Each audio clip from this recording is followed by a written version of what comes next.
Well, if you've got a television set in your house, you know perfectly well that the media have been celebrating creepy porn lawyer as a resistance hero for months and months now.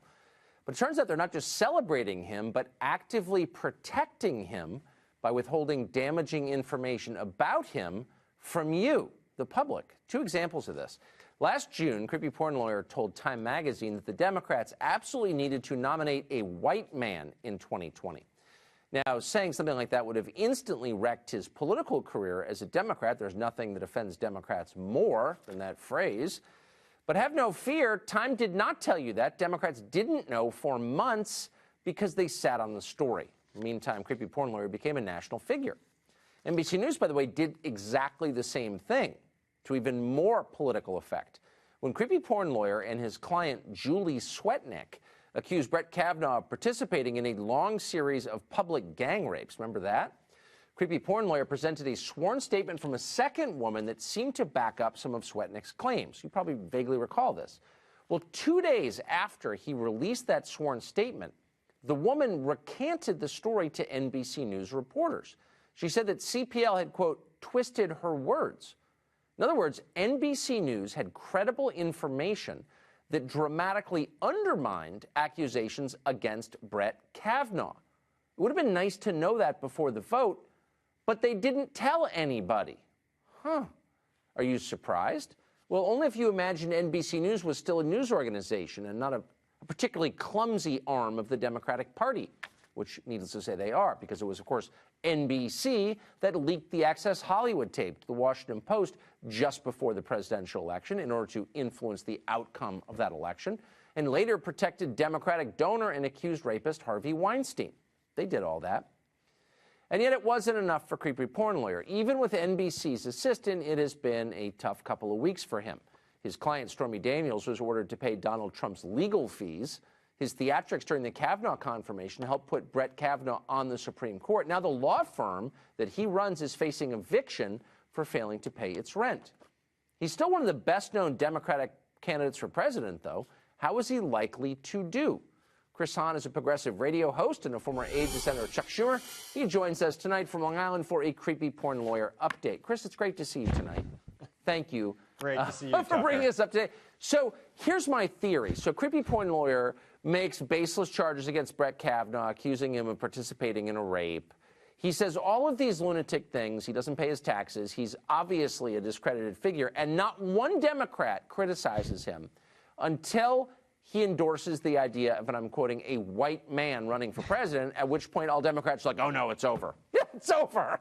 Why didn't anyone note that before? Hold on a minute. I have criticized him on this network several times and said he will never be the Democratic nominee for president. I do love his haircut. I think it's fantastic and very efficient, but I have criticized him politically. I think he is the reason why Susan Collins voted for Brett Kavanaugh, because I thought the Swetnick allegations were very outrageous and hard to prove. That said, he had an affidavit from a client. He was not the one defaming the president or defaming Kavanaugh. It was the client. So look, there are lots of problems with him. He will never. He's a sensationalist. I agree with you up until there, but I just can't let you get away with the lawyer's dodge that it's the client. So it was creepy porn lawyer who brought these allegations forward, who took the deposition, who was the vehicle by which the rest of us know that these allegations were made. And by the way, these allegations were taken with dead seriousness by every news organization in America practically, not this show, but everybody else. And Democrats never said, wait a second, 10 gang rapes in a row? That's ridiculous. They stood and they nodded their heads. Oh, it's very serious. A lot of people took it less than serious, and a lot of people dismissed it and thought that this was adding something to what was some very credible allegations against Kavanaugh. And look, we call him creepy porn lawyer because he represented a porn star. He represented myself. He represented a porn star who we know was paid money not to discuss her affair with the president of the United States. So that's why we know him as a porn star. Can I just ask a question? She took money for a voluntary sexual relationship in exchange for not talking about it. We used to call that extortion. Yes, the mafia specialized in it. But now we're totally cool with it, and we're blaming the guy who had to pay the extortion money.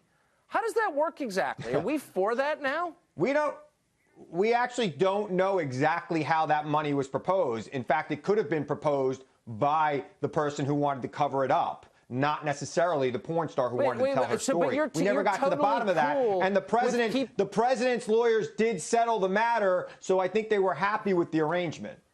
Oh, so they didn't want to talk about it, therefore they must be guilty. But just for the record, I want to get this on tape. You're totally cool if people have a consensual sexual relationship and one of them gets money not to talk about it. That's okay with you? I'm not. And if that person breaks the agreement and talks about it anyway, it's the fault of the guy who paid her off not to talk about it? Like, what world is this? I am not in favor of extortion. I was just pointing out, you're calling him a porn lawyer. We know why we call him a porn lawyer. We got to remember why he's a porn lawyer and who he represented. Not just it wasn't like he was arguing for more money from the porn stations. Yeah, he's a creepy porn lawyer. Anyway, just wanted to clear that up. Chris, thanks so much for clarifying all that.